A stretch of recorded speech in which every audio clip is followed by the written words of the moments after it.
Here we are doing a run test on a DC inverter. This is a Siemens, and what we have done is we have replaced the entire power section of this drive. So the entire board here has been replaced with new. Here is the board that came out of the drive, and as you can see, all the bus caps are mounted and the board took a fairly substantial hit. The reason why we couldn't replace these caps and repair the board at a component level is, as you can see, the lamination of the positive and negative sides of the bus on this board have become delaminated. So any flex or any sort of movement of the board would cause shorts, and there are problems within.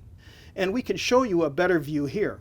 There are problems between those laminated layers, so a board replacement in this case was necessary.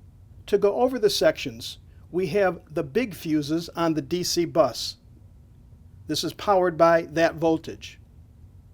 And we have a small supply section here for all of the controls that go out.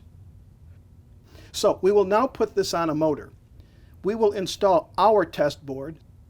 In this case, the customer did not send a control board for this, so we're installing our own control board for test purposes.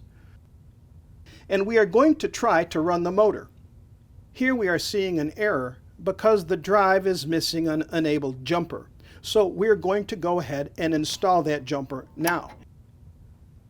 And we should see our error go away, which is the 9. Now we are going to see the output frequency. This is under no load, so there is no motor hooked up. We are just wanting to measure for now an output so that we can detect any problems before going to the next step. So here we have the motor output leads. We are measuring. We have voltage there.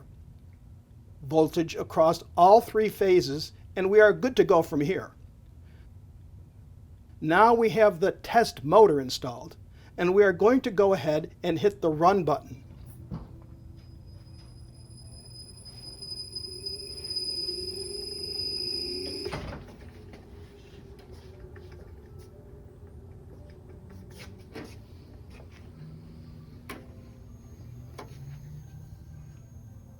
We are going to go ahead and go one more time.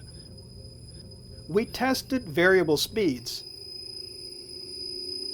which is variable frequencies, so that we can monitor the output with the oscilloscope to make sure that there is no frequency noises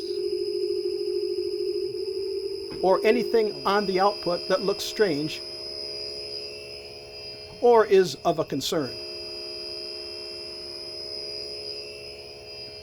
Thank you for watching.